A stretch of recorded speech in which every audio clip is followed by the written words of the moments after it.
ಈ ಬಾರಿಯೂ SSLC ಪರೀಕ್ಷೆಯಲ್ಲಿ ಹುಡುಗರೇ ಮೇಲುಗೈ, ಹೆಣ್ಮಕ್ಳೇ ಸ್ಟ್ರಾಂಗ್.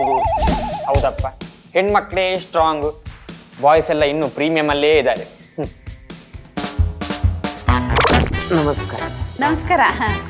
ನಿಮ್ಮ ಮಗನಿಗೆ 25 ವಯಸ್ಸಾಯ್ತು. ಅವನ ಜಾತಕಕ್ಕೆ ಮ್ಯಾಚ್ ಆಗುವಂತ ಕೆಲವು ಹುಡುಗಿರು ಫೋಟೋ ತಗೊಂಡ್ಬಂದು ನೋಡಿತಾ ಇದ್ದೆ. ಈಗ ತಾನೇ ಫೇಲ್ ಆಗಿರೋ ಸಬ್ಜೆಕ್ಟ್ ಬರೆದು ಇಂಜಿನಿಯರ್ ಪಾಸ್ ಆಗಿದ್ದಾರೆ. ಮೊದಲು ಕೆಲ್ಸಕ್ಕೆ ಹೋಗ್ಲಿ, ಆಮೇಲೆ ನೋಡುವ. ಇಂಜಿನಿಯರ್ ಓದಿದ್ ಯಾವ ನನ್ನ ಮಗನಿಗೆ ಬೇಗ ಕೆಲಸ ಸಿಕ್ಕಿದಂತ ಆಗ್ಬೇಕೆ? ಸರಿ ತಾಯಿ, ನೀವು ಹೇಳ್ದಾಗೆ ಆಗ್ಲಿ. ಹಾ ಸರಿ ಆಯ್ತು, ಹೋಗಿ ಬನ್ನಿ.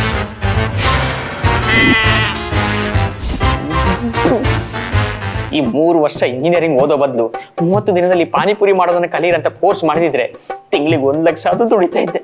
ಬೇಗ ಮದುವೆ ಆಗ್ಬೋದು.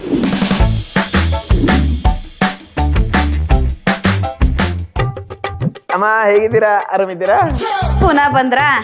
ನಮಸ್ಕಾರ. ಮಗನಿಗೆ ಕೆಲ್ಸ ಆಯ್ತು ಅನ್ಸುತ್ತೆ. ಹೌದು, ಕೆಲಸ ಸಿಕ್ತು. ತಿಂಗಳಿಗೆ 12,500 ಸಂಬಳ. ಇದಕ್ಕೆ ಇಂಜಿನಿಯರಿಂಗ್ ಮಾಡ್ಬೇಕಿತ್ತ? ಖರ್ಚೆಲ್ಲ ಹೋಗಿ ತಿಂಗಳಿಗೆ 5,000 ಉಳಿತದೆ. 5,000? ದೊಡ್ಡ ಸೇವಿ. ಕಮ್ಮಿ ಅಂದ್ರೆ ಒಂದು 2 ಫೆರಾರಿ ತಗೋಬಹುದು. ಹೌದಾ? ಇವತ್ತೇ ಶೋರೂಮ್ಗೆ ಹೋಗ್ಬೇಕು.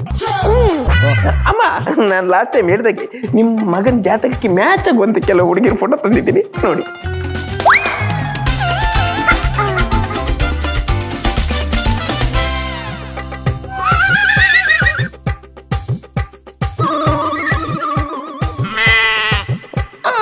ನೋಡಿ ಸಾಕು, ಬಿಟ್ರೆ ಫೋಟೋ ಇಟ್ಕೊಂಡೆ ಫಸ್ಟ್ ನೈಟ್ ಮಾಡ್ತಾನೆ.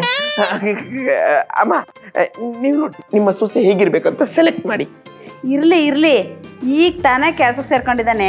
ಮೊದಲು ಸಂಪಾದನೆ ಮಾಡ್ಲಿ, ಆಮೇಲೆ ನೋಡುವ.